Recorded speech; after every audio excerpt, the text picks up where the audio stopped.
This is the harshest season in the show's history, the 100-Day Wilderness Survival Challenge. The intensity this time surpasses every past season.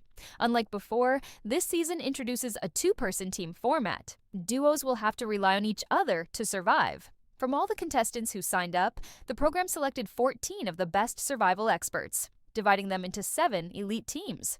Each participant is a master among masters, the top of the top. Their skills rival those of Bear Grylls or Ed Stafford. Whichever team endures to the end will walk away with a $500,000 prize. This season's battleground, a remote island in northern Canada. Each contestant can bring only 10 essential items. To raise the stakes, players must begin their journey alone. One teammate is dropped near the designated camp zone, while the other is left 16 kilometers away. They must use only a compass provided by the show to trek through dense wilderness and reunite. Once the game begins, each contestant can tap out anytime, anywhere. But the rule is brutal. If one quits, both are eliminated. They're instantly sent home. So no matter how skilled you are, you don't fear a strong opponent. You fear a foolish teammate. The first pair introduced, two brothers, Brad and Josh. Inseparable since childhood, they grew up side by side, eventually opening a blacksmith shop together. In their spare time, they explore the wild. Their goal in joining the show, to win the prize money and expand their workshop. The older brother, Brad, is dropped deep in the forest. He looks tense. This is his first time being apart from Josh. He knows he must find his brother fast. With a pack weighing over 10 kilograms, trekking through the wilderness is no easy feat. The physical toll, massive. Meanwhile, Josh has begun setting up camp. He's been dropped near a rocky lake shore, a perfect place for a shelter. Unlike his brother, he's calm, curious, and eager to explore his surroundings. Switching now to another team, Brooke and Deb, a couple married for 15 years. They have 2 children, a family of 4 living on a small farm. Their everyday life is already a form of survival. They hunt, cook, and live off the land entirely on their own. Hungry? We hunt. Thirsty? We boil lake water and drink. Every day is basically Stone Age living. For them, this challenge feels almost routine, just colder than usual. Deb, however, was dropped deep in the forest. He'll need a compass to find his wife. With no idea where she landed, he wanders the woods searching. Meanwhile, Brooke is in high spirits. Rarely does she get a break from their 2 tiny terrors at home. The next stretch will be time for just the 2 of them, their own private world. Come nightfall, no matter how noisy it gets, no neighbors to complain. She needs to raise a shelter before her husband finds his way here. While gathering supplies, she spots a narrow stream. Boil it, and the drinking water problem is solved. Then, jackpot. A patch of golden mushrooms, chanterelles, edible and delicious. At the market, they'd fetch a hefty price per kilo. As a veteran of the backwoods, she recognizes them at a glance. Now she starts to worry about her husband. Half the day has passed, and there's still no sign of him. What if he runs into a black bear out there? And to think, she forgot to buy him extra insurance before they left. She finds a centuries-old pine. Its oozing resin is perfect fire starter, incredibly useful. She pries off a big chunk to stash for later. To seasoned survivalists, the forest is full of gifts. In no time at all, she's secured both food and tinder. Everything seems to be going smoothly. Until a gray wolf steps from the brush straight ahead. It could be a scout. Once it marks a target, it may return with the pack. Her nerves spike. Woman and wolf, locked in a taut stare. The wolf is wary too. This creature is new to it as well. It doesn't dare rush an attack. After a long study, it slips away. Brooke worries it's gone to fetch the pack. Next time they meet, she could be the prey. With wolves, you can't afford entanglements. She just prays Deb gets here soon. Next up, brothers Shannon and Jesse. Jesse is a veteran who served in Iraq. He knows wild country well. Here, he's already foraged a variety of mushrooms. Don't let their scruffy looks fool you. They're packed with essential minerals. Not only nutritious, but they boost the immune system too. These mushrooms have matured long enough. They're at the perfect stage for harvest. Jesse pushes deeper into the brush, but the trees grow thick. Each step is a battle through tangled roots.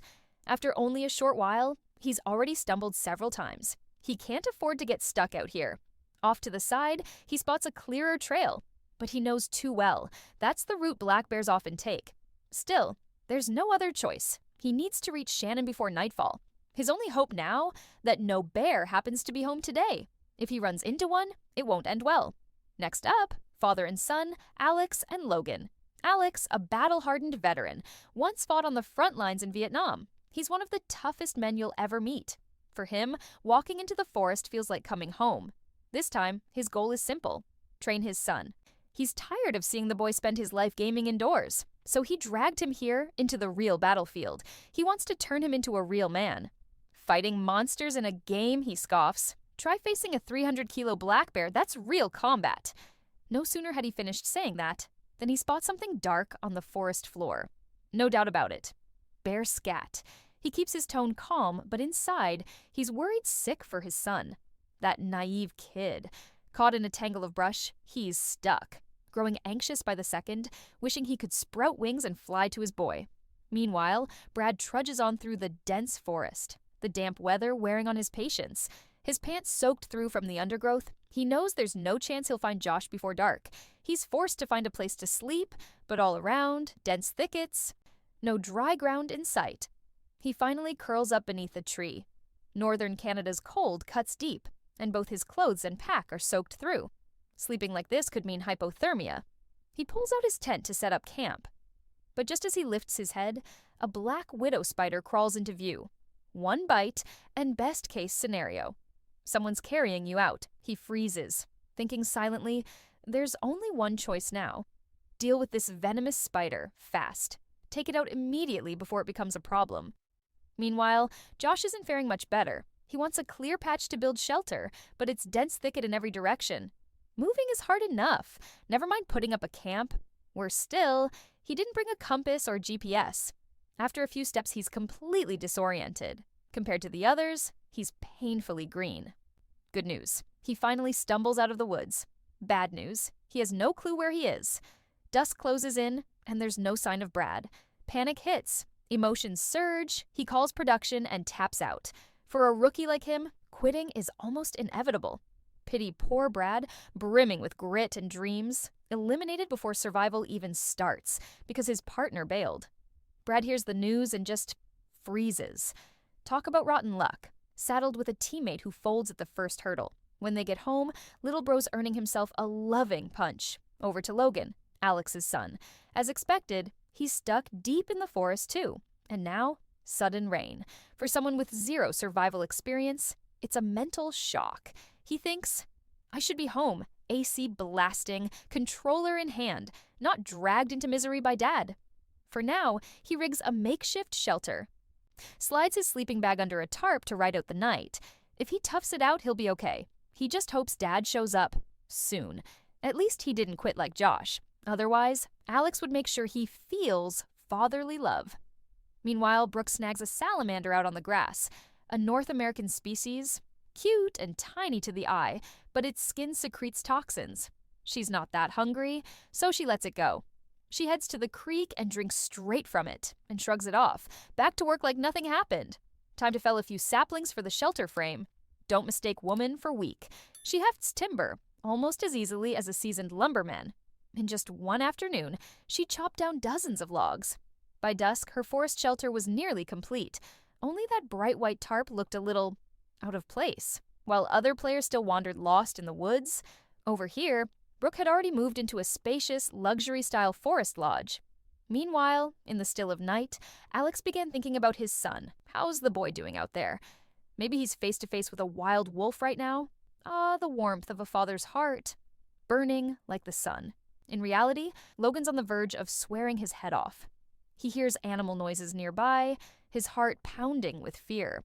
If not for the fact his dad's scarier than any black bear, he'd have bolted with his backpack by now. Tonight's going to be a sleepless one. He knows nothing about survival, not even how to properly build a shelter. And fighting a black bear? Forget it. All he can do is pray Dad shows up soon. Day 1 slips by quickly. Next, Ted and Jim enter the scene. Childhood friends, raised together in the same village. Since kids both love the thrill of the outdoors, wild adventures, canoe trips, forest hunts. Ted's not just skilled with a bow, he's Russian, and cold doesn't bother him a bit. He once survived 21 days alone in Siberia, so his ability is unquestionable. The show drops him on a rocky lakeshore. As the tide recedes, the ground teems with clams. A fine delicacy, perfect sautéed and served with vodka. But Ted? Not picky. A quick rinse and down the hatch raw. A true survivalist eats sashimi style. He worries Jim might struggle to find him. Jim's eyesight isn't great, but right now, hunger wins out. He decides to eat first, think later. Unlike most players who start by pitching camp, Ted's first move is weaving a fishing net. Eat well, then build well. Jim, on the other hand, lands in dense woodland. But he doesn't rush to find Ted. Instead, he spots clusters of golden mushrooms, rich in fiber and minerals, great for the body. The dense forest is hard enough to cross, and at over 90 kilos, moving is pure torture. After an exhausting crawl, he finally breaks free, only to find a river blocking his path. Turn back? Not an option. Without hesitation, he dives in to swim across. He tied a few branches together as a marker, using it as his starting point, then plunged in and swam for the far shore. For most people, avoiding icy water is rule number 1. But he couldn't care less. Catching a cold didn't even register for him. Young and strong means do as you please. He even planned that. If he won the prize, he'd become a blogger reviewing massage parlors. Cut to the couple, Dave and Brooke. Last night, Dave had to sleep rough in the woods. And by morning, his clothes were still soaked. But he pulled them on and set out at once, his wife waiting on the other side. Over on Brooke's side, the woods were far kinder. She'd finished a shelter on day 1. With everything so damp, she decided to build a hearth. First, she dug a pit beside the shelter, filled it with sand and mud, ringed it with stone, set a frame of wooden stakes, and capped it with a layer of pine boughs. A sturdy, long-lasting fireplace. Finished. Knowing mountain weather turns wet fast, she added another mat of pine on top. Next step? Light it. Even in the soaked conditions, it was nothing for a pro like her. In under a minute, flames roared. Every move had a purpose. Back to Alex. He worried for Logan's safety, but heavy rain hammered down. At his age, he couldn't just march out into it, so he hunkered down and waited it out, telling himself the boy was grown. 2 days alone shouldn't be a problem. After all, the kid had his genes. He hadn't even finished the thought when a helicopter thundered overhead. The crew, announcing his elimination. Thinking Logan was hurt, he rushed along to his son's site. One look, he was fine, just crying to quit. Alex, he stared at his foolish boy, speechless. Logan said he'd seen a black bear last night, so scared he didn't sleep a wink, and felt a pack of wolves watching him. Bottom line, he couldn't stand this cursed place another second. A bitter pill for any father. Furious as he was, Alex kept his cool on camera, biting back the anger, wondering, is this kid really mine? Instead, he swallowed it and muttered a few platitudes that the boy was young and needed more toughening up. It's a shame this time, but he still respected the boy's choice. From Logan's point of view, to be fair, he wasn't entirely wrong. He never cared for wilderness survival to begin with. He was at home gaming in peace. Then Dad dragged him into the woods. Of course, he felt blindsided and miserable. And so Alex and Logan bowed out together, having survived only a single day. Still, that's better than Josh, who quit before he even got started. At least Logan spent one night in the woods. This isn't a kid's summer camp after all. Washing out is perfectly normal. On the island, 5 teams still remain. Next up, Chris and Brody, brothers raised on classic westerns. They grew up together on the same ranch. Empty, wild country doesn't scare them. Their fitness and survival chops are top tier. Brody stumbled in the brush at first, but no serious harm done. He pressed on to find Chris, pushing through forest, emerging at the lakeshore, but still no sign of Chris. 10 kilometers isn't exactly a stroll to the market. Most players would camp for the night, but Brody stubbornly insisted on finding Chris first. Meanwhile, Chris was happily munching seaweed, then laying the foundation for a shelter. He's a professional fisherman. When it comes to catching fish, he's in a different league. For him, survival isn't a hobby. It's something poverty taught him, living off whatever nature gives. Soon the base was finished, and as he headed out for materials, jackpot on the beach, a plastic basket. For a fisherman, that's basically a free extra net from the sea. Brody was still wrestling with the woods, crawling his way to the lake at last, figuring he could just follow the shore to Chris. Nope, trail dead-ended fast, and the wall of forest loomed again. Back into the thicket he went, cut to Ted and Jim. Ted's net hadn't caught a thing. He needed food before Jim arrived. This time he rigged up a different rod, baited with leftover clam meat. He thought he'd finally show his skills. But the line snapped the instant it hit water. He froze, stunned. Who knew the fish here were so vicious? Refusing to quit, he toiled till evening. Sure, he'd be heading back empty-handed, until he checked the net again. There were a few small fish caught in the net. Proof that fortune favors the persistent. Cut to Jim, 2 days with nothing to eat. Suddenly, a snail slithered into view beside him. He wasn't sure if that slimy thing was even edible, but hunger doesn't leave room for second thoughts. He decided to make snail soup. He said it smelled foul, fishy, and rotten. He ate it through tears. It was now day 5. Chris was still chewing on seaweed, unsure how long until Brody would reach him. They'd promised to reunite within a day, so he decided to make something noticeable. A bright signal marker for Brody to spot. He gathered all the trash the waves had washed ashore, tying it to a tree like some early Christmas decor. Meanwhile, Sanon had sunk into a deep diversion. The rain hadn't stopped for days. He'd boasted earlier that he'd meet Jesse in a day, but instead, he'd been wandering the forest for 5 long days. He called Jesse's name over and over, not knowing that 2 kilometers away, Jesse actually heard his voice. Unfortunately, it was too faint.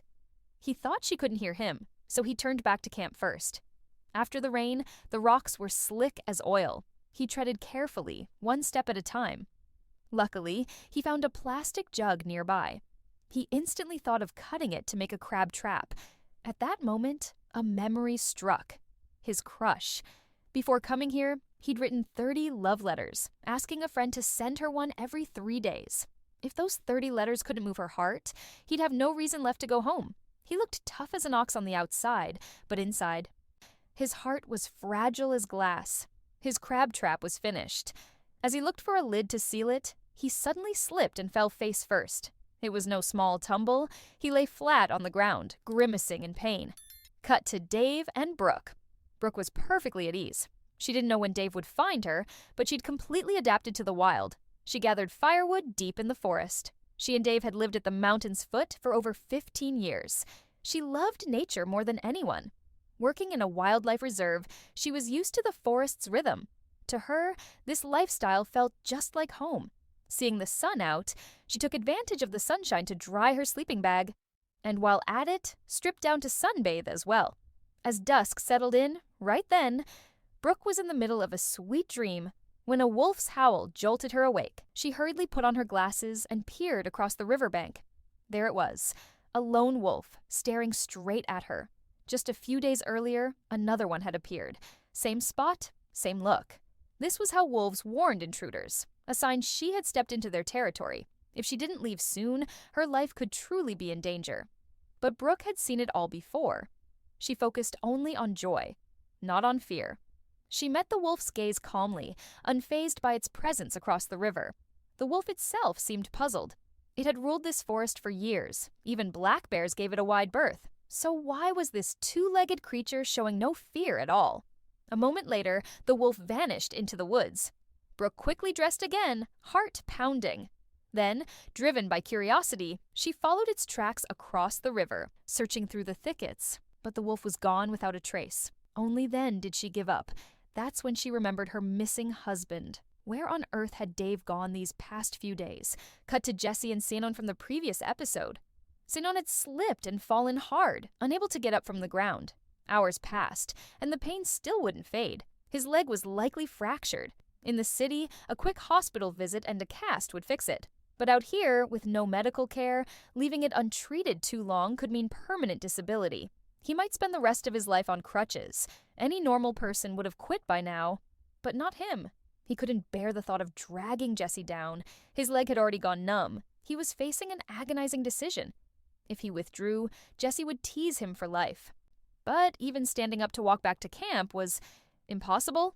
After struggling for a long while, he finally gave in. Health had to come before pride. Ego or not, the organizers immediately sent a speedboat for rescue. One look from the medic and it was obvious. Fracture. No words needed. Onto the stretcher, straight away.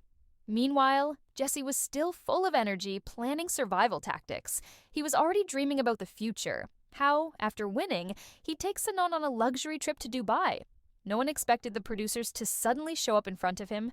When he heard that Sanon's leg was broken, he didn't show a hint of blame. Right now, he only hoped his brother-in-arms would be okay. He quickly packed up and boarded the helicopter. The prize money no longer mattered. All he wanted was to get to the hospital and see his best friend. That left 4 teams, 8 contestants in total.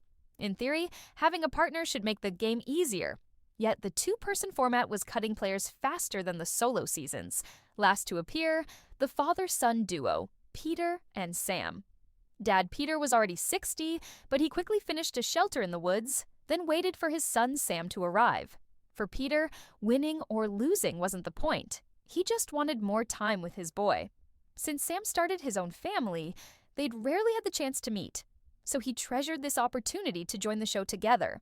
A real-life, "Dad, where are we going?" moment. He headed to the river to forage. A lifelong angler, seasoned to the core, he hauled up a big fish in under 5 minutes.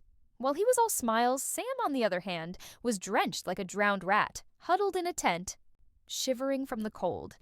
Once the rain eased, he set out again, his mind full of his father, who had no idea where he was. He knew exactly what he was capable of. To last out here for long, he needed to catch up to Dad, fast. The trail was slick after the rain, treacherously so. No sooner said than done, he slipped and sprawled. Luckily, no injuries. He rested a moment, then pushed on. He figured following the stream would lead him to his dad, but at the end of the creek lay a wide river. Looked like he'd have to backtrack the way he came. Day 6 dawned. The camera cut to brothers Chris and Brody. Brody wasn't rushing to reunite. He kept trying to hunt along the way, spear in hand at the river's edge for salmon. One thrust, bullseye, a big salmon nailed. By the look of it, at least 4 kilos. He planned to build a fire and roast it right there. But even by midnight, no flames. Starving, he chose to eat it raw. To be fair, raw salmon isn't unheard of. But wild salmon in nature carry a high risk of parasites. Best case, you get diarrhea. In worse cases, vomiting could follow. Bad enough for emergency care. Meanwhile, Chris turned toward the camera, softly singing happy birthday. Today, it turned out, was his son's birthday.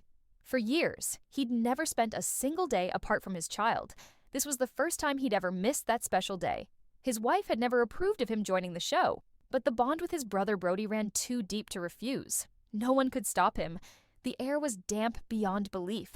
He had to build a rack to dry his firewood, a simple frame, just a few branches, yet incredibly useful. He placed the fire pit right beneath it, burning below while drying above. Perfect. Cut to Peter. He was busy gathering firewood too, but the moment he stepped outside the tent, he stumbled upon bear tracks. That meant he'd entered black bear territory. He didn't plan to retreat, but the deeper he went, the denser the tracks became. This had to be a den, no doubt about it. He glanced around nervously, half expecting a bear to charge out any second. Based on experience, he suspected there wasn't just one bear here, most likely a mother bear with cubs, and mother bears with cubs are deadly. They see every moving thing as a threat. Cut to Dave's side. He and Brooke were still apart. Dave was making his way toward his wife's location, unaware she'd been stalked by wolves, and even less aware that she'd sunbathed naked right in front of the camera. For some reason, though, his hat suddenly felt like it had grown a few centimeters taller. Before nightfall, he found a flat clearing to set up camp. With practiced hands, he pitched his tent, but the moment he lit his fire, his heart skipped a beat. Something large was moving nearby. Judging by the sound, it was no small animal, a moose, or worse, a black bear, but it didn't attack. It just seemed curious about this strange two-legged creature. Once he felt it was safe, he got back to work. He knew he was no match for a bear. Those beasts were scarier than even his wife back home. Brody, now full and re-energized, kept moving on. If he followed the riverbank, he'd eventually reach Chris. The tide was low, perfect timing. He decided to cross while the water was shallow, but the temperature, barely 7 or 8 degrees. His legs went numb before he even reached midstream. The current was fierce. The current was so fierce it felt like it could sweep him under at any moment. Luckily, his bulky frame wasn't just for show. Gritting his teeth, he forced his way through the icy flow. For 2 days, he had trekked through forests and climbed mountains, enduring every hardship imaginable, just to reach his brother in arms, Chris. But ahead of him still stretched an endless sea of trees, and despair began to creep in. Then suddenly, Chris's voice echoed through the woods. No mistake. Finally, the two had found each other. It had been exactly 7 days since the competition began. They were the first team to successfully reunite. As soon as they met, the brothers couldn't help but tease each other. Seeing Brody's scruffy face, Chris laughed. "Did you walk all the way from the West Heaven Temple?" When Brody bragged about eating salmon, Chris nearly cried from jealousy. He quickly led Brody back to his shelter. With the first team now fully reunited, the real challenge had just begun. 3 teams still hadn't found each other. A week had passed, and over on Ted and Jim's side, Jim was still lost, wandering aimlessly in the forest. 2 days ago, he'd barely managed to cross a river, and now, unbelievably, he'd stumbled upon it again. At this rate, who knew when he'd ever make progress? To make things worse, he hadn't eaten in days. If this went on, he might collapse before he ever saw Ted again. Desperation took over. He began digging up wild plants for food. No protein, sure, but at least a bit of vitamin and hope. Anything chewable, he devoured.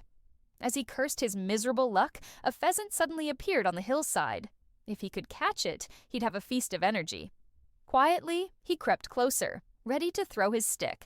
But with his aim that bad, better not waste the effort. Might as well go back to digging roots instead. He missed the bird, and in his wild swing, broke the team's GoPro camera. He stood frozen, embarrassed beyond words. As for Ted, he wasn't doing much better. He hadn't eaten all week either. Today, for the first time, he finally managed to poop, and he was thrilled about it. He even turned to the camera proudly, explaining how he cleaned himself. This dry moss, he said, soft, absorbent, and totally hygienic. He looked genuinely delighted, joking that he might bring some home for daily use. Honestly, he wasn't wrong. Moss absorbs moisture extremely well, and even has mild antibacterial properties. In fact, people once used moss as sanitary pads back in the last century. It's no match for modern tech, but it gets the job done. He headed back to the lakeshore to fish. He needed to stock up before Jim finally arrived. His confidence in his angling skills was sky high. Nature promptly humbled him. No fish, no luck, so he turned to prying clams from the rocks. Both he and Jim desperately needed protein. The last thing he wanted was Jim staggering in, only for the 2 of them to starve together. That night, Brooke suddenly shrieked awake. A spider had dropped onto her bed. It startled her good. She could chase wolves, sure, but bugs still tripped her instincts. She grabbed the spider and pounded it, probably reduced it to powder. Even the toughest have soft spots. Right then, all she wanted was a hug from her husband to steady her nerves. Just a little comfort for the soul. By morning, she was back to improving the shelter. She planned to turn it into a mini forest villa before he arrived, so her husband could live in style. She wove branches and moss into a mattress, then layered a thick sleeping bag on top. That should help with his aching back. Meanwhile, David was still trekking toward his wife, eager to finally hold Brooke again. But the route was pure punishment. Up cliffs, down streams, crawling through thickets, enough to break even the strongest man. Luckily, a small creek came into view, a sign she couldn't be far. He just wanted to wrap her in his arms. Then, an abrupt waterfall blocked the path.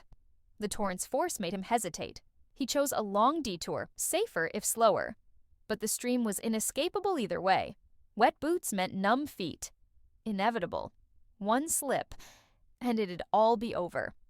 Thinking of Brooke waiting, he felt strength surge back. He braced on a tree trunk and forced his way across. By the time he crawled onto shore, his pants were soaked. He had to reach camp before his legs went completely numb. Call it fate or a sixth sense. He was sure Brooke was just over the ridge. The forest looked endless, thick and dark, but he could almost hear her calling. Cut to Sam, Peter's son, waking to find his axe. Gone. He searched every inch of camp. Nothing. Without an axe, the journey got a lot tougher. Who knew when he'd ever find the old man now? Despair started to creep in.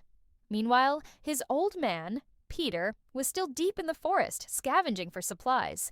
He had full faith in his son's abilities. Certain Sam must be close by now. He himself hadn't eaten much lately, and his body was growing weak.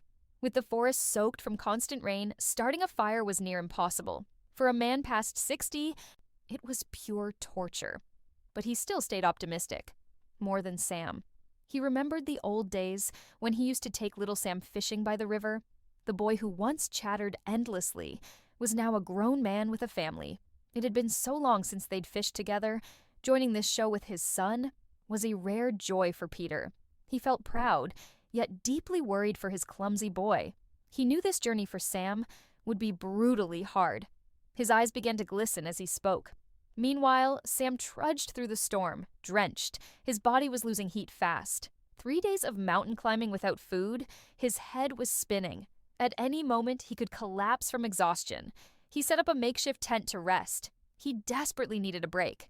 But when he bent down, he noticed jaguar droppings nearby, worse than finding bear tracks.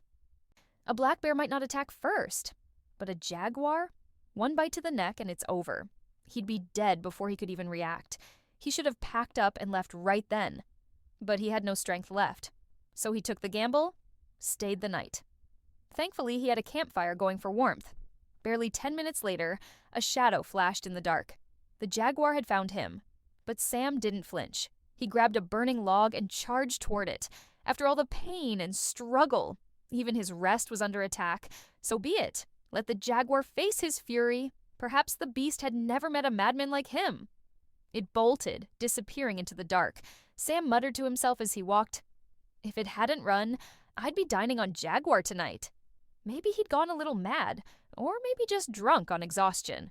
Meanwhile, Brooke seemed to feel her husband's presence. She sensed Davep was nearby, very nearby.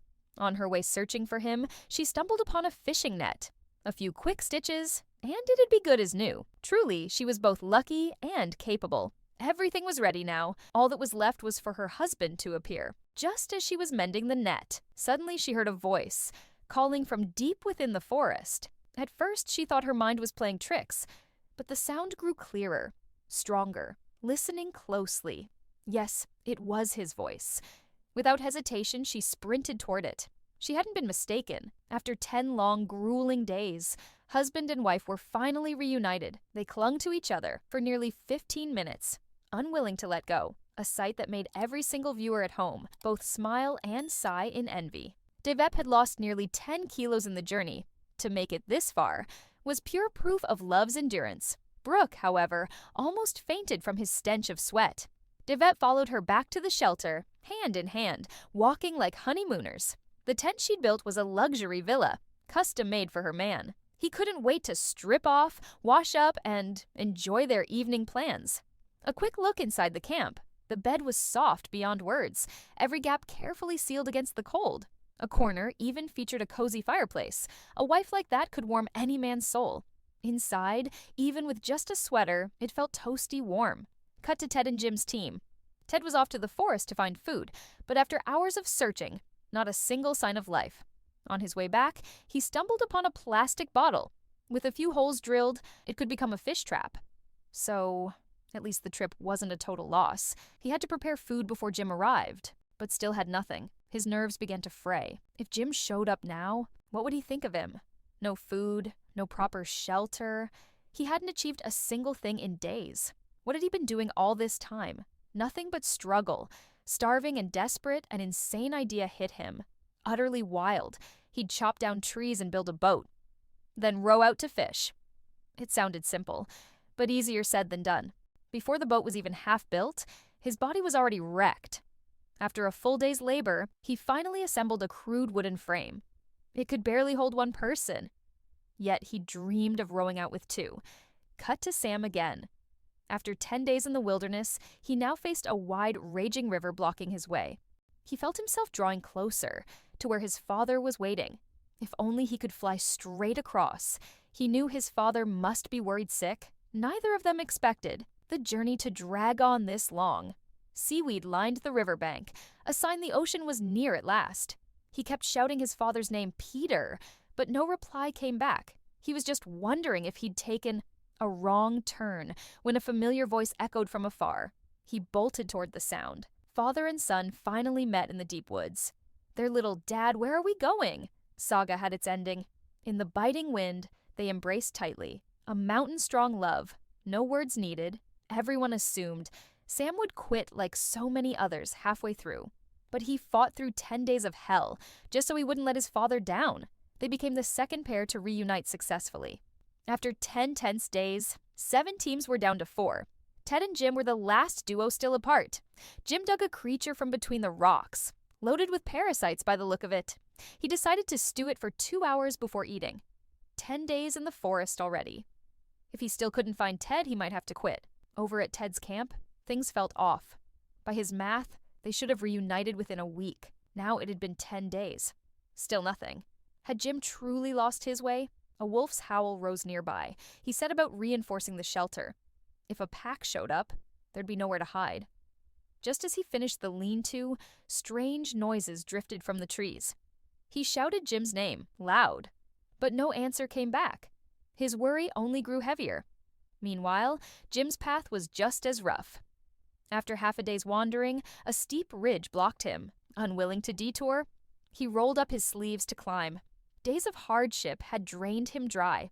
Mid-slope, the brush tangled his legs like netting, snaring every step with stubborn thorns. Each move took everything. Within 10 minutes he was spent, collapsing onto the ground, utterly exhausted. Cut back to Davep and Brooke, living like they were on a getaway retreat. They spotted a wounded wild duck by the shore. Davep rushed in, gave it a nudge, and bagged it on the spot. It was like finding a ready-made meal. No words needed. They plucked the duck, skewered it, and roasted it on the spot. The two of them were officially in vacation mode, eating roast duck while joking it was a bit dry. If only we had some sauce, it'd be perfect, Brooke laughed. Cut to father and son, Peter and Sam. They'd reunited back on day 7. Now they were progressing steadily, though they hadn't caught any game yet. Together they continued improving their shelter. Peter gathered supplies, while Sam fished by the river. It used to be his father who cooked, but now Sam wanted to handle the hunting himself, to prove he'd grown into a man. In the team challenge, they could support each other, making it less harsh than solo survival, but 2 people meant twice the energy needed. In such a scarce wilderness, that was a huge burden. Sam, a skilled angler, had even invented his own secret fishing techniques. He crafted his hooks by hand and was eager to put them to the test. Meanwhile, Brody and Chris were living by pure fate. No camp, no hunting, just sitting by the lake discussing life and philosophy.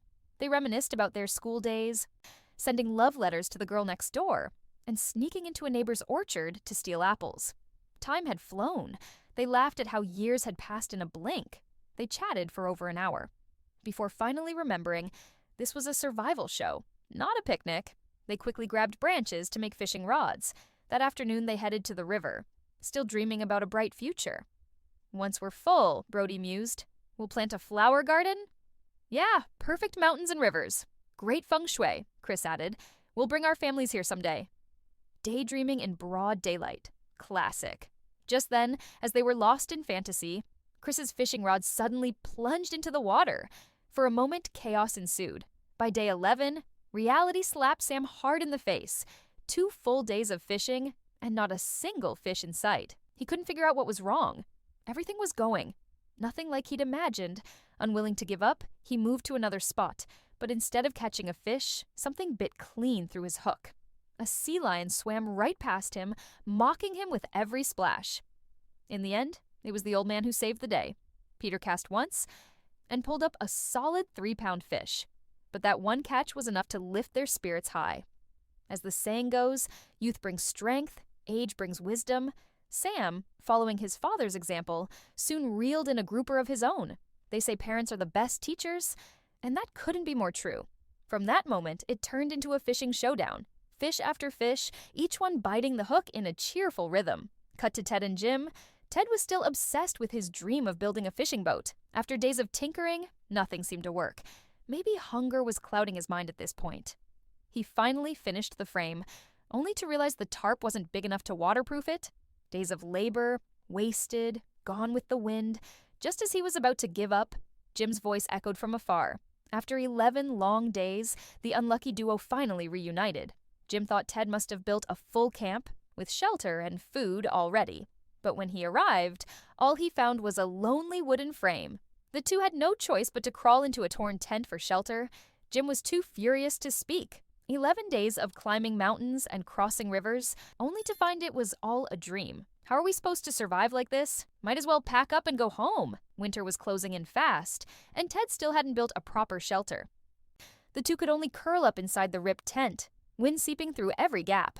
Yet Ted still refused to give up. He was passionately sketching new boat plans, a man clearly in denial of reality.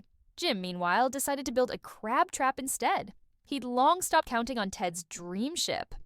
When times get tough, you can only rely on yourself. He made 3 crab traps at once, but exhaustion took over, and he accidentally cut his hand with a knife. Out here, even a small wound could mean tetanus. Without proper care, it could turn life-threatening fast. Seeing his partner injured, Ted finally snapped out of his boat-building fantasy. Thankfully, the show had provided each player with a med kit. Ted carefully bandaged Jim's hand. The next few days would need close monitoring. If infection set in, both would have to quit the competition. Day 12. Peter and Sam were staying in their camp as rain poured. Though they couldn't hunt today, they still had plenty of fish stored up. Last night, they'd cooked a huge pot of fish soup, eating to their heart's content. Their spirits were high again.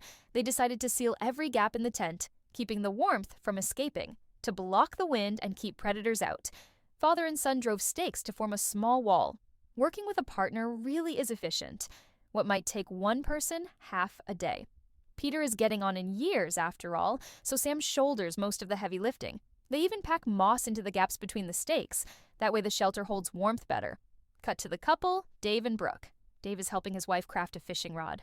Their division of labor is crystal clear. Dave handles the handiwork and logistics, while Brooke takes charge of the fishing. Dave's craftsmanship is solid. After handing the rod to his wife, he heads back to camp to split firewood. Model husband energy. Hardworking and uncomplaining. Suddenly, Brooke lets out a shout. From afar, it sounds serious. Turns out she's hooked a fish weighing around 3 kilos. This couple seems blessed by the wilderness. Fish after fish keep biting in succession. Back at camp, they quickly grill the biggest one for a feast. Luckier still, they find a bucket by the river and cheer like they've struck gold. Even while eating, they gripe that the fish is a tad salty, then start daydreaming about where to travel once they win the prize. Over to Ted and Jim, they finally finish their crab trap. Jim walks through the setup, how it works. Bait goes at the bottom, the crabs crawl in to feed, and once they're in, the netting keeps them caught. What awaits the two of them? A lavish seafood feast. At least in theory. To be fair, their imaginations are always beautifully optimistic. Jim cracks a few clams to use as bait. That scent is a crab's favorite. Once prepped, he lowers the trap into the water, already pondering whether to make the crabs grilled or steamed. They can't sleep, sitting up counting imaginary crabs in the trap. Tomorrow, they'll be drowning in claws and roe. Or so they hope. At last, morning arrives. Ted is bickering with Jim. Apparently Jim snores and talks in his sleep. Even grabbed him by the collar, mumbling about giant crabs. Hard to blame him. Jim has trekked for over 10 days with barely any food. While Ted's been busy dreaming up boats. If this keeps up, one of them is bound to lose it. Jim admits that even though they bicker daily, Ted's actually a big-hearted softie. If they really haul in 8 kilos of crab, he'll definitely split half with Ted. But when they go to check the trap, all their beautiful dreams shattered instantly. Forget big crabs. There weren't even crab legs in the trap. Both men were crushed with disappointment. Ted insisted Jim's trap design was flawed. The holes are too small. The crabs can't fit in. Next time, make it wide open. Even king crabs would crawl in, he added proudly. Jim snapped back, fed up. You talk like you've actually finished that boat of yours. After all these days, it's still just a wooden frame. The two erupted into a full-blown argument. By now, all 4 teams had reunited with their partners. But their survival skills varied drastically. By day 13, winter was closing in fast. A fierce storm swept across the entire island. Temperatures plummeted close to freezing in a single day. Peter and Sam, however, handled it wisely. They used their tent to collect rainwater and had reinforced their shelter days before. No wind could pierce it, no rain could seep through. For now, life was stable, but the downpour kept them from hunting and their food stock was running low. Outside, the wind howled relentlessly. Sam worried a tree might collapse on their shelter. After hours, the storm finally eased. Soon the tide would go out. They had to seize the moment to fish. Rain often brings fish to the surface after all. Peter, the seasoned angler, caught a fine fish within 20 minutes. But suddenly, a strange gust swept in, howling violently. Father and son were nearly knocked off their feet. It seemed another storm was about to strike. Meanwhile, the other teams weren't faring much better, especially Ted and Jim. They didn't even have a proper shelter, even staying in their tent all day. Rainwater kept pouring inside. Their clothes were soaked through. The freezing wind lashed at their bodies, chilling them to the bone. Outside, the storm still raged without pause. The two huddled together, shivering violently. Cut to Brody and Creed. Their situation wasn't much better either. Rain seeped through the moss layer, streaming straight into their shelter. Their once dry camp turned into a watery den. To drain the flood faster, they even had to tear off their waterproof cover. Creed was on the verge of breaking down. The harder things got, the more he missed home. His mind filled with thoughts of his wife and kids, but he couldn't bring himself to say he wanted to quit because Brody was still giving it everything he had. If he quit, both of them would be eliminated. Meanwhile, Brooke and Dave, however, were almost untouched by the rain. Taking advantage of the cloudy weather, Brooke headed to the beach to pry oysters for Dave's meal. In parts of Asia, this is considered a delicacy. If she could catch a few crabs too, that'd be perfect. While his wife was hard at work, Dave was still sound asleep back at camp. With a wife like that, what's left to worry about? He just had to open his eyes to see fresh seafood waiting. Days of effort had drained his strength, but as a man, he refused to admit defeat. He was determined to eat well, drink well, and fight hard tonight. 15 rounds if needed. Where there's joy, there's also suffering elsewhere. Days of endless rain had flooded Peter and Sam's camp. They'd pitched their tent right at the foot of a mountain, where all the runoff gathered. The entire camp turned into a swamp. It was too late to relocate now. Father and son sat helplessly, sighing. All they could do was pray for the storm to end soon. When they built the camp, they hadn't thought this through. Low ground means less wind, so they'd prioritized warmth over safety. They hadn't expected to be ambushed by rain. Now they had their gear packed just in case. It was already 4 in the afternoon and still raining. Water levels kept rising without pause. If things got worse, they'd have to grab the tent and run. By day 15, the rain finally stopped. After days of misery in their flooded shelter, Brody and Creed decided to rebuild from scratch. They searched deep into the forest for a better campsite, but found none. Brody finally said, "If we want to avoid flooding again, we'll have to build on the mountaintop." Chris groaned at the thought. "That's at least 5 kilometers uphill. Carrying all this gear? Who knows how long that'll take?" He muttered, "Might as well pack up and go home." Today was his son's birthday, and not being there gnawed at his heart. Guilt was written all over his face. Brody grew irritated. He felt Chris was just making excuses. All that talk about missing your son. Touching, sure. But if we win this, we can actually do something for our kids. That's real love, he added. Chris realized he'd been seen through. He'd wanted to quit long ago, but hadn't known how to say it.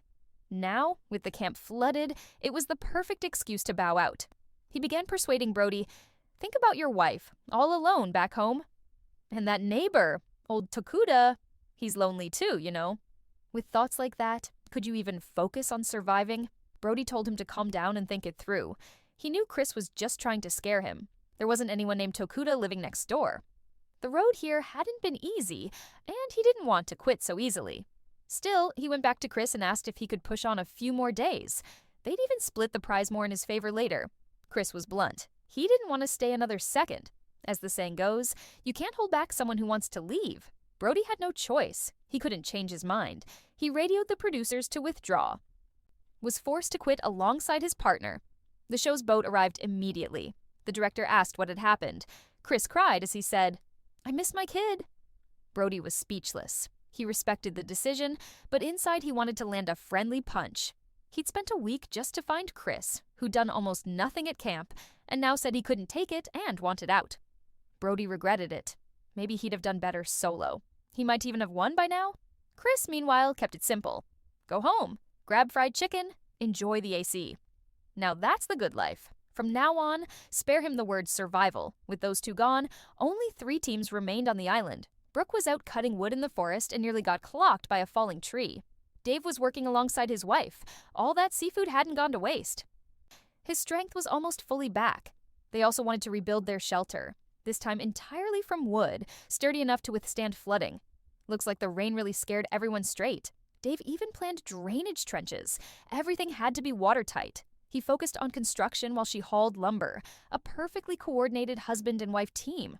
One look at the rising wall and you could tell this was a major project. But dreams are full-figured, while reality stays skinny.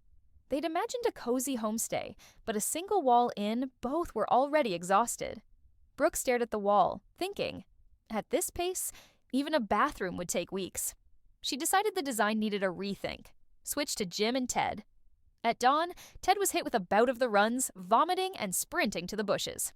He figured it was from eating too much lately. Too much seaweed. The excess salt wrecked his stomach. All the responsibility now fell on Jim's shoulders. He told Ted to rest inside the shelter while he headed alone to the lake shore to fish. Maybe the heavens pitied their brotherly bond. As soon as Jim cast his line, not even 5 minutes passed before his first strike. These two had been cursed with bad luck since day one. Nothing ever went smoothly, but quitting was never an option for them. Now, at last, fortune began to turn. Moments later, he reeled in a second fish. Above him, seagulls circled in the sky, a sure sign of a large school of fish nearby. Then Jim went into full-on fishing frenzy, casting, reeling, pulling nonstop. In less than an hour, he'd caught 13 fish, breaking the show's all-time fishing record. Half a month of misfortune finally paid off. He was so overjoyed he almost knelt to thank the spirits. Cut to Peter and Sam. Sam spotted a seabird diving for food in the lake. Too bad neither of them knew how to use a bow. After days of rain and wind keeping them indoors, they finally seized the clear weather to gather materials. Peter stayed back to chop firewood. The wood was drenched, almost impossible to ignite. Fire starters alone wouldn't cut it. They needed something more flammable. Sap from pine trees burns easily. Sam sawed shallow cuts into the bark to draw out resin faster. The small cuts wouldn't harm the trees, but one tree wasn't enough. They collected resin from several more. By nightfall, they returned to camp. First thing, they poured the resin into a pot, heating it until it melted into liquid form. Then they mixed in cedar sawdust, pressing it together like a hamburger patty. The result, a perfect homemade fire starter. From now on, just one piece could spark a flame. Meanwhile, Jim proudly showed Ted the catch. Ted, still recovering from seaweed poisoning, stared at the pile of fish in disbelief. He couldn't tell if it was real or just a dream. Fate truly worked in mysterious ways. You never know what waits just ahead. When it's time to persevere, just persevere. After the meal, Ted regained a bit of strength. He sighed. Nothing beats Mom's cooking. One meal keeps you alive, another drives you forward. As they chatted happily, a duck suddenly waddled up near the fire. Jim reacted instantly, pouncing on it. A duck serving itself like that? If the fish were a stroke of luck, then how on earth could they explain this duck? Maybe the heavens decided fish alone weren't enough. Jim still couldn't believe what just happened. That duck had actually wandered up to the campfire. Sounds unbelievable, right? Even the two of them weren't sure they believed it. Half a month had passed. Only 3 teams remained on the island. First, the affectionate father-son duo, Peter and Sam. Then the married pair, Brooke and Derek. And finally, the brothers Ted and Jim. Day 17. Derek and Brooke were still grinding away at the build. Derek swore he'd raise a whole villa for his wife, not because city real estate was out of reach, but because on a deserted island, the lumber's free. Seeing her husband working himself ragged, Brooke headed to the shore to catch fish to spoil him. Derek had half the shelter framed, and Brooke had just landed a hefty grouper. For most folks, survival means eat whatever you can, sometimes going hungry all day. But these two, fish and meat on the regular. Food was never their worry. If supplies were truly scarce, then Derek wouldn't have the energy to raise a full-size lodge. The wood for one wall alone outmatched other teams' entire shelters combined. Funny thing, those with top-tier skills always love to go big. In past seasons, the big bosses burned bright and faded fast. Brooke packed moss into every crack in the walls to keep the inside dry and to hold heat when the fire was lit. Today, both of them spent nearly the whole day building. To Derek, this wasn't just a survival show. It was a monument to their love. The exterior wall was now complete, and he'd even left a side window open. Quality of life instantly leveled up. As for Jim and Ted, recent luck brought a windfall. It was like clawing their way from hell to heaven. For now, food wasn't a concern. With free time, idle hands sought a project. Their half-baked boat idea came calling. The tarp was limited, so the frame couldn't be too large. Ted insisted the size would do. 2 guys could squeeze in fine. It was a gamble, plain and simple. They hoped the boat would pay off before their stores ran dry. Ted spent a full day refining the frame. Jim could only watch, wanting to help, but useless here. This boat had become Ted's only spiritual lifeline. Since day 1 of the competition, he'd poured more than half his time into it. Never mind whether it would ever touch water. Once winter hit and the lake froze solid, then what would they do when that happened? After finishing the frame, they wrapped it carefully with waterproof fabric. The brothers proudly named it Titanic, a symbol of their grand hopes. Together, they dragged the boat down to the water. To their surprise, the small vessel could actually hold both their weights. After 2 long weeks of labor, they had finally turned a dream into reality, a boat fit for fishing.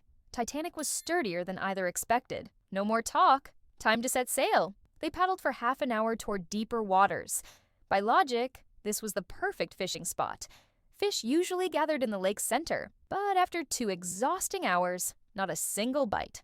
With dusk approaching, they reluctantly headed back. As the saying goes, preserve the green hills, and there'll always be firewood to burn. Jim felt discouraged. After all that effort building a boat, for what? But Ted remained upbeat. He said, "If your heart's true, the heavens won't betray you. To move heaven, you must work 100 times harder." Jim had to admit, that made sense. So they headed back to rest and regroup. Meanwhile, across the island, Peter and Sam were still fishing by the riverside. Sam spotted the same seal from before. And whenever it showed up, the fish always disappeared. He was furious but powerless. Seals were a protected species. Even in hunger, they couldn't harm it. That day, neither of them caught anything. It had been 2 days since their last meal. Peter's age was catching up with him. He looked frail. Sam's heart ached for his father. Whenever he had a chance, he went fishing again, rain or not. It didn't matter. Peter went too. He couldn't let his naive son struggle alone. 2 were better than 1. Every extra hand meant another chance at hope. The sight of the devoted father and son warmed every heart, though some might say it was just pure fishing addiction. All morning passed, still no catch. Peter's strength waned, and their bait was almost gone. Then suddenly, Sam's rod jerked. A bite. It was as if heaven had heard his filial devotion, but just as he pulled, his foot slipped. The fish vanished with the current. Peter gently comforted his son. He said he hadn't joined to win the prize, but to spend precious time with him. Now, he said, he was already content. These days spent together in the wild would be the most beautiful memory of his life. No sooner had Peter finished speaking than the fish started biting nonstop. One after another, they came up on the line. It was as if heaven itself was moved by their father-son bond. Not wanting to bruise his son's pride, Peter sat beside Sam the entire afternoon, yet Sam still couldn't land a single fish. The situation was getting painfully awkward. Day 18 of the competition. Derek and Brooke were still tirelessly building their camp. No one knew what they'd been eating to have that much energy. Brooke said she wanted a fireplace, so she spent the whole morning hauling rocks. As if she hadn't burned enough calories already, she kept pushing herself. Her stamina was downright scary. Most men couldn't carry that many stones. Derek offered to handle the heavy lifting, but Brooke had a stubborn streak of her own. Who said women were weaker than men? Meanwhile, Ted and Jim were still sleeping in a flimsy tent. Relentless island rain kept everything damp. They woke to soaked socks and soaked bodies, head to toe, drenched. Even so, they refused to give up on the dream of fishing from their boat. Ted helped Jim carry the boat to the shore. Today, Jim would go out alone. He anchored near a coral bed, prime habitat for small fish. Ted stayed behind to pry clams from the rocks. At last, they'd learned to spread the risk. You can't keep all your eggs in one basket. By evening, Jim paddled back to shore. Another day, nothing to show. Ted finally had to admit, the boat just wasn't delivering.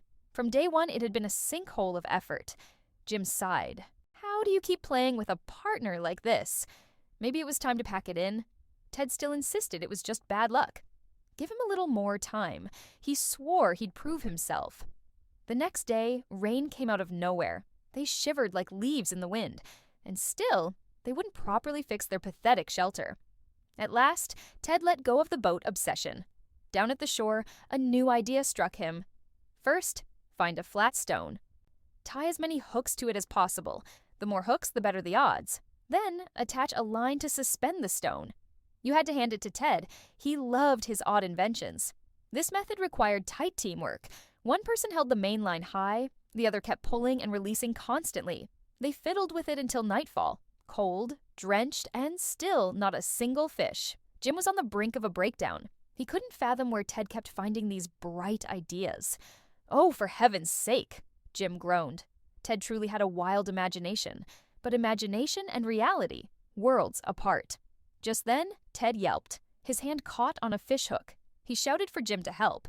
It was bad. The hook had pierced clean through his finger. But Ted was nothing if not reckless. He grabbed a pair of pliers and yanked the hook out himself, as if that hand didn't even belong to him. Just watching made your skin crawl. Even through the screen, you could almost feel the pain. Though he managed to pull it out, the wound could still get infected. For the next few days, he'd have to be careful. By day 20, Ted looked completely drained. Maybe he'd overworked himself again last night. The weather was getting colder by the day. Thankfully, their new shelter was almost done. They removed the waterproof tarp from the old camp and planned to move into the new one today. But Derek seemed uneasy. He feared it might rain. If it did, they'd have no place to stay dry. Brooke, however, disagreed. She thought her husband was overthinking things again. Instead of worrying, hurry up and pack, she snapped. When your wife tells you what to do, you listen. So Derek obediently followed orders. The sky stayed gloomy all afternoon. Derek's worries weren't exactly baseless, but he still trusted Brooke's decision. As he worked, he told himself, if my wife says 1 + 1 = 3, then it's true. When problems come, act fast, move quick, and the rain won't catch you. Luckily, by the time they finished the roof, it still hadn't rained. In fact, the sun began to break through the clouds. Derek smiled. Turns out listening to his wife was the right call. Their old shelter had stood with them for 20 days, and taking it apart brought Brooke a pang of nostalgia. But the new one, it was a true forest villa. Just the fireplace alone had eaten up more than 50 logs. Even the bed, crafted entirely from solid wood. All that was left was to light the fire. The old campfire still burned dimly. They could carry it over to ignite the new one. Brooke was overjoyed with their new home. Derek had truly worked himself to the bone. Tonight, she decided, he deserved a reward. She even gathered a pile of pine branches to make the bed softer and ease his back pain. From Derek's expression, though, it looked like there was no escaping tonight's reward. The two carved their names into the wall, declaring this their home of love. As of now, they were the strongest contenders for the championship, but the other two teams still had a chance. By day 27, all three teams were still hanging on. Ted and Jim, they hadn't caught a single fish for a full week. The grand set sail plan was officially a bust. Jim pivoted back to crab traps.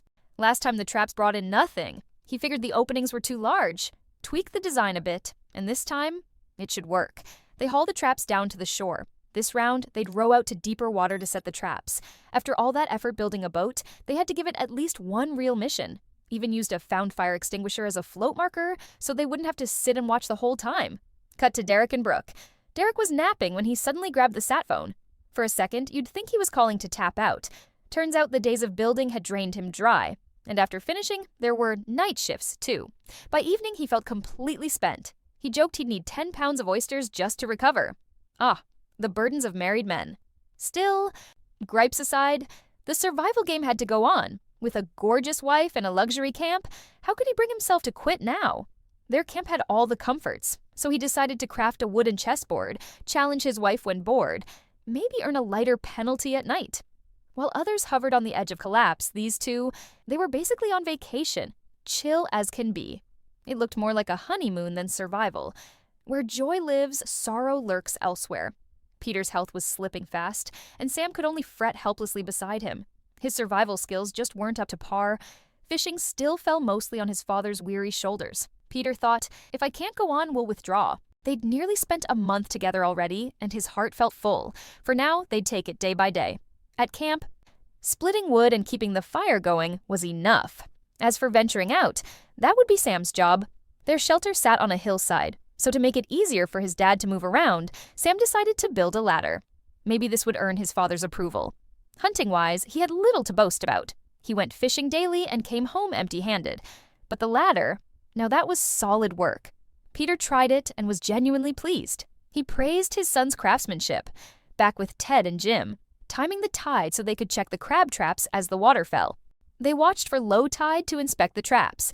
When they reached the beach, they realized the fire extinguisher was gone. That trap had taken them 3 full days to make. All their netting and rope had already been used up. They didn't even have the materials to build a new one. Jim refused to give up so easily, so the two of them carried the boat back to the shore, holding on to Ted's last bit of hope. Jim rowed out alone to search for the lost trap. Around 6 p.m., a seal swam right up beside his boat. Jim jokingly asked if it had seen a trap full of crabs anywhere. The seal just stared, as if thinking, who's this lunatic? Meanwhile, Ted on shore couldn't help grumbling. You always call me clumsy and useless, he muttered, but look who's any better now. At last, Jim spotted the trap before nightfall. It was tangled deep under a bed of seaweed. He figured it'd be easy to pull free, but the moment he tugged, his hand slipped. The crab trap and fire extinguisher both plunged to the seabed. He could only watch as it drifted away, his hard work sinking into the day Veths. On the beach, Ted erupted. If you love that trap so much, why not sink down with it? You mock me for being clumsy. Look at yourself. Jim defended himself, saying, that thing was heavy. Must have been at least 10 pounds of crab inside. I haven't eaten in days. No wonder I couldn't hold on. When Jim returned empty-handed again, Ted sighed.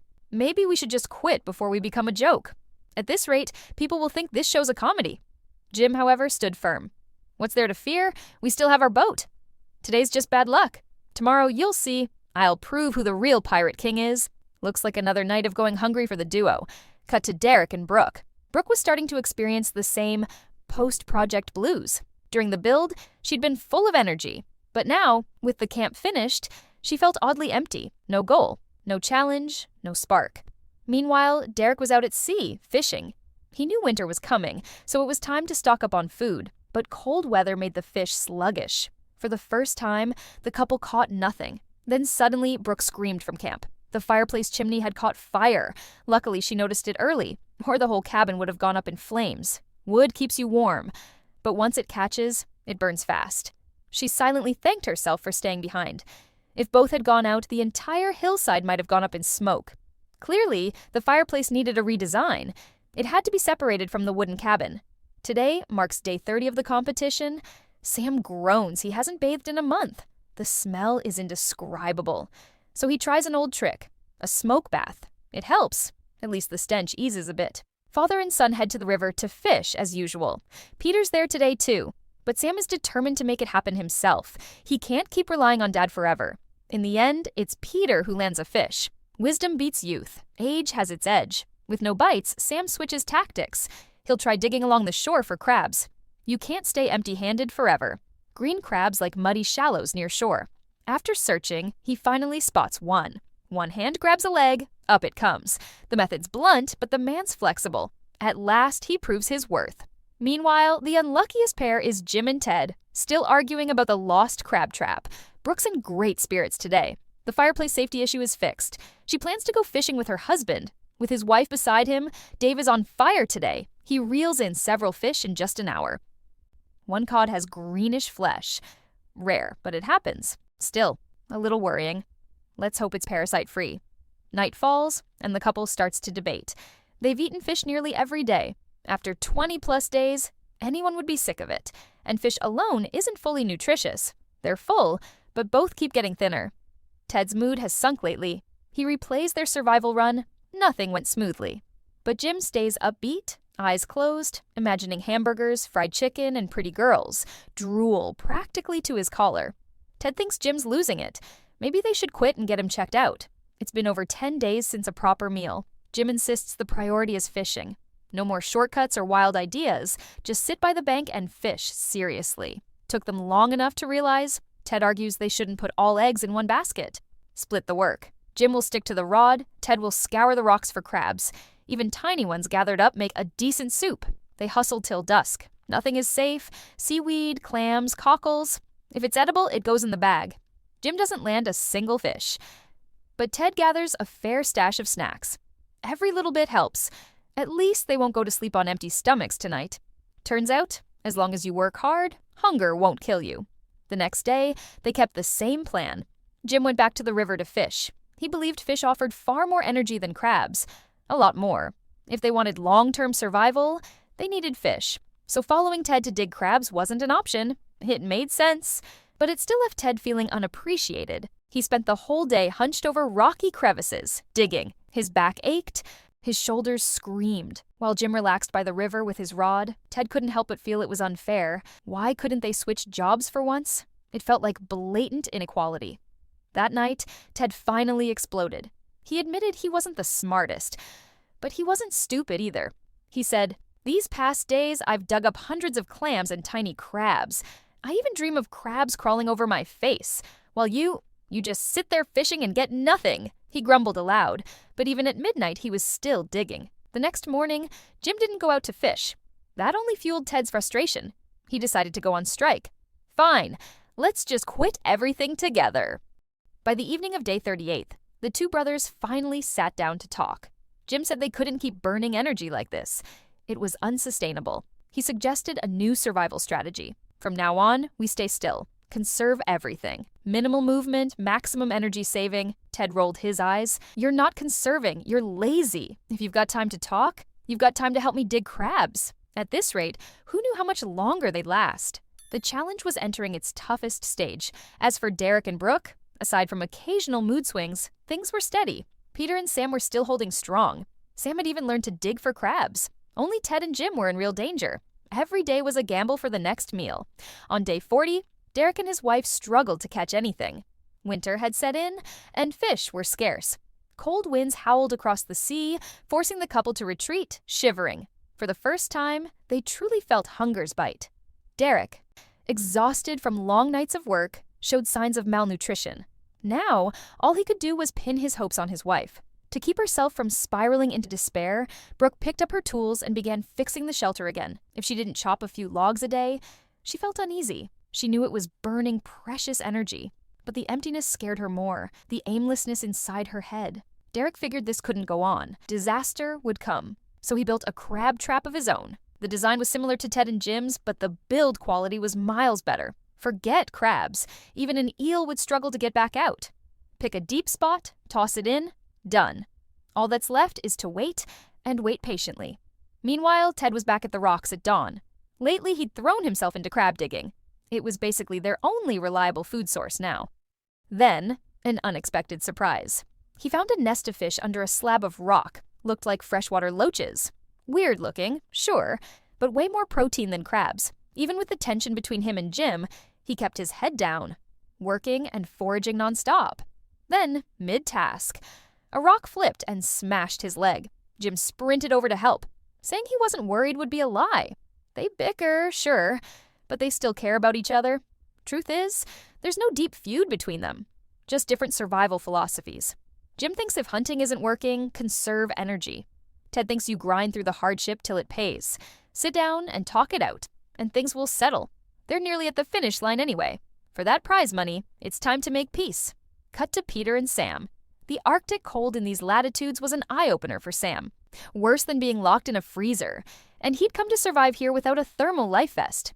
Peter was older. The cold hit him even harder. Today they had to upgrade their shelter, stuff branches into every drafty seam. Earlier, Sam had lost their big axe. Thankfully, Peter still had a knife. Watching his father work so hard made Sam anxious. But today, the old man was on fire. In no time, everything was done, leaving Sam feeling useless on the sidelines. All this time on the island, aside from digging loaches, he'd achieved almost nothing. It was Peter's fishing that had kept them both fed. But Peter didn't see it that way. They were family, no need to compare or keep score. A father doesn't blame his own son. All he wished was to take care of Sam a little longer. Sadly, old age can't defy time forever. His stamina just isn't what it used to be. Sam quickly urged his father to rest more if he felt tired. Their bond remained as gentle and warm as ever. Cut back to Jim and Ted. Since winter began, the ground had started freezing over, making every step slippery, and digging for crabs almost impossible. Even soft seaweed had turned to stiff, icy clumps. So they had no choice but to return to fishing. Lately, Ted had been giving it his all, and soon he caught a big fish. But the smell was strange, a foul, sour stench. It was likely infected or spoiled. But when you're starving, who cares? Both of them tossed it straight on the fire without hesitation. Whatever happens, so be it. Better to risk it than die starving. They roasted the fish for 2 full hours. Even if it tasted awful, it didn't matter. They just prayed it wouldn't cause stomach pain. Whether it was safe or not, they weren't sure. Not at all. Ted, being the tougher one, volunteered as the guinea pig. But it backfired. He was sick all night long. By morning, he still hadn't improved. He cursed himself for not bringing stomach medicine. His chest burned like fire, classic symptoms of acute gastritis. If it worsened, it could lead to ulcers. Jim panicked inside. Ted had always been strong as an ox since childhood. It was the first time he'd ever seen him collapse. Ted, still trying to act tough, muttered, "It's just mild inflammation, nothing serious." At least it wasn't full-blown food poisoning, but by nightfall, he still hadn't recovered. That meant crab digging duty fell to Jim. Once, they'd argued about who should do the digging. Now Jim realized how exhausting it really was. Backbreaking work, his hands frozen numb. Now he understood how hard Ted had been working. After all that digging, he'd found only a handful of clams. If Ted wanted a full meal, Jim would have to keep digging. Meanwhile, Derek and Brooke, 2 days had passed since they'd set the crab trap. Derek swore today he wouldn't let his wife go hungry again. He whispered a quiet prayer as he set out. But his last hope shattered. Inside the trap, only a few tiny sea snails. Not a single crab in sight. Still, meat is meat, no matter how small. He grilled the little snails and brought them back for his wife. But the moment they were grilled, the portion shrank to almost nothing. Barely anything was left. Brooke was getting weaker. She didn't even have the strength to pamper her husband anymore, which, for Dave, might secretly be a good thing. Brooke was showing signs of hypothermia. She didn't dare leave the shelter now. If Dave couldn't find food soon, they might have to accept elimination. She's incredibly capable in the wild, but her body still isn't built to endure like a man's. Meanwhile, Ted and Jim had gone hungry and slept on cold ground for days and were still hanging on. But Brooke didn't have that kind of constitution. Dave kept hunting with everything he had, but his trap held nothing but a few snails and clams. He was at a loss. He couldn't bear to see his wife suffer. The thought of quitting crept into his mind. Day 45 of the challenge. Peter was running on fumes. In just over a month, he'd lost 15 kilos. One look at his face, sunken cheeks, sharp lines, said it all. They kept saying, "Go with the flow," but father and son were gritting their teeth to endure. Today they headed for the river again. Since the cold set in, fish rarely swam near shore. They decided to extend the rod to cast farther into deep water, so the hook could reach the Deveths. Sam took point. His father coached from behind. "Your cast is off," Peter said, "and you're reeling too slowly. Be decisive." Took it personally and snapped back. An argument broke out. He already felt clumsy. Being nitpicked stung. Peter only wanted a bit of success for them both. But Sam wasn't listening anymore. All his life, he'd lived in his father's oversized shadow. Truth is, Peter had no choice.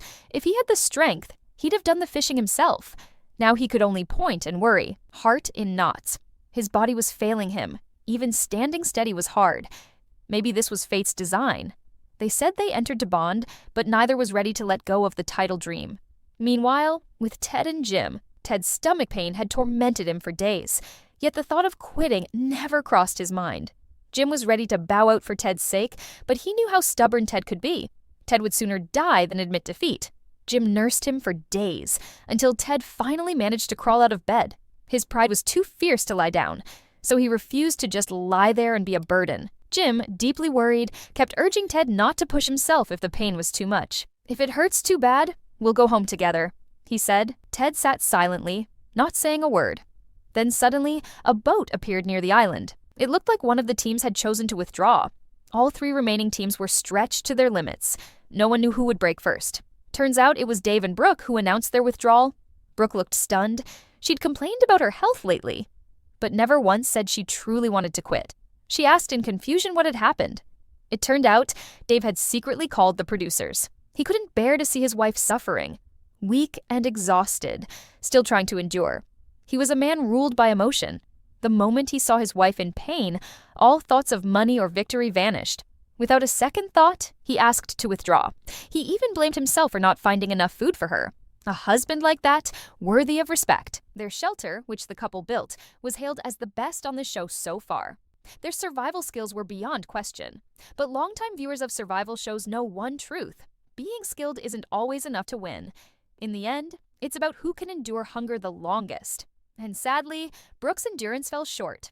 With heavy hearts, everyone watched the couple leave the island. Now, only two teams remained. One, the battle-hardened brothers Jim and Ted, tough as nails, refusing to die out. The other, the father-son duo, Peter and Sam, whose relationship had grown strained and tense.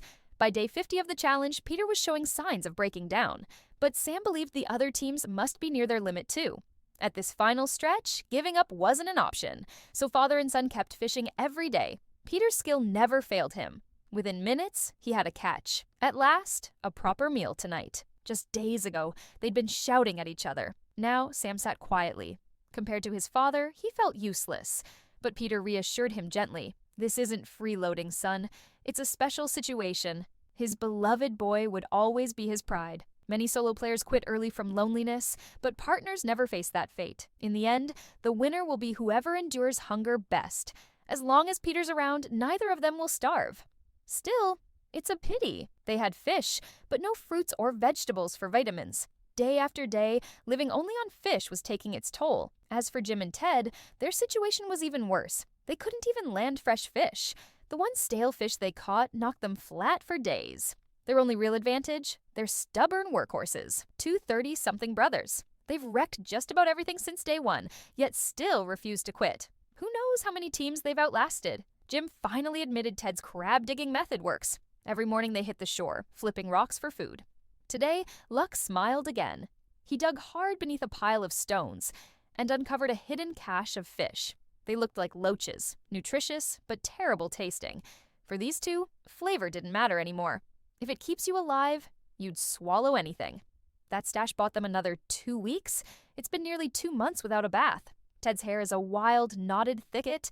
He smells like fermented pickles mixed with shrimp paste. Aged for years unopened, without cleaning up soon, he could get lice or mites. His body's still weak. The scene shifted back to Peter and Sam, still enduring. They sat together, blankly staring at each other. Even conversation felt impossible. Peter's feet were showing signs of frostbite, a warning that his body was shutting down. If he kept going, his life would be in danger. To the audience, an old man's weakness seemed natural, but when the show began, he wasn't weak at all. He'd been strong and energetic. Sam, on the other hand, had stayed consistent throughout. He lost their axe early on, and ever since had relied on his father's care. The biggest change now was Peter's spirit. At first, he only wanted to join for the experience. Father and son time was supposed to be warm and tender between 2 generations, but the longer they stayed, the more serious he became. By the end, he was throwing everything he had into it. They even blew up at each other over fishing. Driven to survive, he pushed past every limit. Sam kept urging his dad to quit the challenge. It had drifted far from their original purpose. Now Peter could only see the prize drawing near. Sam stood beside him, helpless and heartbroken. Peter still clung to the dream of winning. He couldn't make sense of it. Over 80 days, how had the other team not quit? What were they doing to hang on? Were they even human? In truth, Ted and Jim had no secret. They'd made it this far on sheer hard-headed grit. Another week like this, and they'd be drafting wills. Day 85. The rescue boat suddenly appeared. Which team had finally tapped out? Peter and Sam sat on the shore, looking defeated. The outcome surprised no one. No matter how skilled Peter was, when it came to starving, youth had the edge, and Ted and Jim were like a pair of oxen. For Peter and Sam, the time they shared would always be precious. No prize was worth their lives. If Peter were 20 years younger, Ted and Jim wouldn't stand a chance. As they left, Peter even vomited. A few more days, and he might not have made it back. Their father-son bond truly moved people. Wishing Mr. Peter's strength and health, and as for dutiful Sam, without his dad he might not have lasted 10 days. He may be lacking, but he knows his limits, and never once was a burden to his father. Meanwhile, Jim and Ted still had no idea they'd already won. Ted hauled firewood, cursing nonstop. Jim said, "Today's the routine medical check." Physically, both looked rough. They might even be forced out for malnutrition. They went in looking like men who'd lost all hope. In their heads, "Fine, just eliminate us already. We're never doing this cursed show again." Right then, as Jim was mid-rant, their wives suddenly appeared behind them. Only when they heard their names did they turn stunned. They grabbed their wives and broke down, sobbing like rain. If you've got a weak heart, don't join this show. Even winning comes with jump scares from the crew. All 4 hugged, overjoyed. The 2 brothers still couldn't believe it. After all that bad luck, they were the champions. In that moment, they were heroes in each other's eyes.